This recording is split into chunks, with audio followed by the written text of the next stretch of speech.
好，这是报复也是轮回。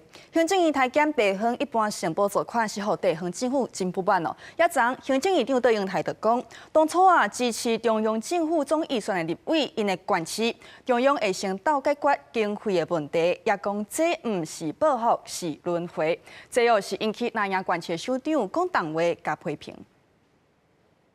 今年度中央政府总预算互立法院台2076亿了后，行政院进前决定统一台地方政府一般性的补助款25%，引发反弹。不过，行政院长戴永泰切切表示，总预算案表决的时，支持中央的立委所属的地方政府会优先协助。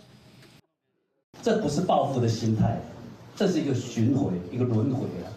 所以，我们对于当初支持中央政府的立法委员，我们会去询问他地方有什么特别需要的。 我们可以好好来商量。现在戴永泰这话，搁再引发南亚执政的县市长真不满，用重话反击。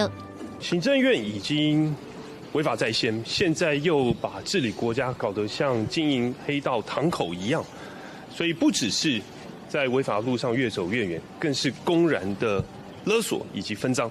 最该被轮回的就是行政院。左手删中央政府总预算，右手要中央的补助，我觉得是非常不合理。 所以，对于行政院的一个做法，我们是支持。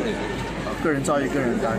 民众党的主席黄国昌也批评讲，戴永泰讲话破坏宪政体制，除了应该向全民会施力，家己爱在进体，这也引起调野搁在论战。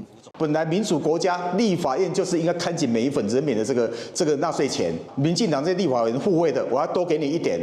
你怎么一点法治的观念、一点法治的观念都没有，离谱到这样子呢？我们也期盼中央能够跟地方有更多的沟通，特别是对于当时支持中央预算的这些县市们。行政院是回应讲，目前中央甲地方的困境是立法院无理性大抬调预算所造成的。在党的立委甲部分地方政府应该看清楚问题，并且理性讨论合法合宪的救济方式。无意义的政治语言是对代志无帮助。公司新闻采访报道。